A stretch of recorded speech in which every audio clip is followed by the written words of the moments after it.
the potential trade-offs and benefits. In this case, number one insight is that milk economic attributes must be protected. Not surprisingly, the trade-offs and benefits discussion is all about economics. We very quickly, in all of our discussions, went into all sorts of details when we were talking about trade-offs and benefits. You know, things that you find in this slide down at the bottom, things like milk production and composition, flavor, odor, consistency, cow health. I mean, you can see them all here listed in the screen. But at the end of the day, every single one of these elements under this particular aspect of trade-off and benefit is really an economic either driver, it's a benefit or a cost. And so that's why at the end of the day, we synthesize this to milk economic attributes must be protected.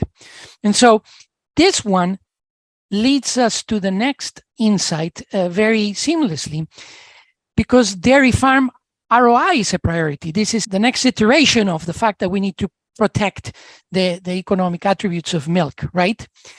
Now, dairy farm ROI being a priority is not only limited to milk, because there is potential for creating new value within this type of work.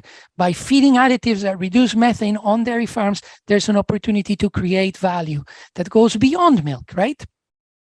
And so the dairy value chain, in terms of this, needs to understand and test some of these potential long-term compensation systems. And so short-term testing that could be done either through cost share, through the value chain, or even with involvement from the government, market premiums, and ecosystem services. These are all elements that can contribute to dairy farm ROI, and they need to be looked at. This brings us to the final insight, which I believe it's very important. Because we said that the milk economic attributes must be maintained, and then there's the priority to have a positive ROI on dairy farms.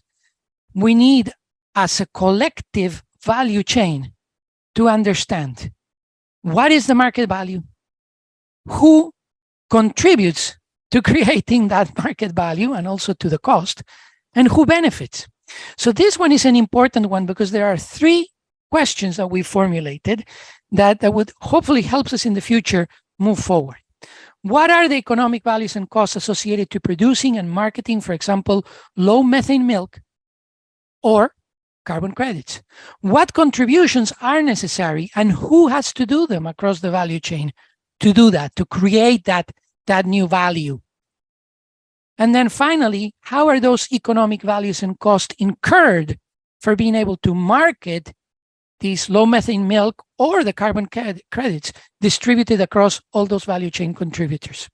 I should have mentioned that as we start getting to trade-offs, and particularly when we go to adoption, there are no insights that really contribute to the tool. They contribute to best practices, and that's going to come to life when we get to those slides at the end. So the summary here is that benefits and trade-offs build the economic case. So there's an element of revenue here, and this element of revenue is an element of some of the already existing revenue streams, but also potential new revenue streams. There's also a need for understanding value and cost, and there's also a need for understanding reality. There are some trade-offs that we're going to have to address, and some trade-offs that maybe can be addressed differently and be taken out of the equation. And that's why I put this particular quote from Joan, because there are some trade-offs, in this case, the environmental trade-off, that right now exists completely outside of the economic environment.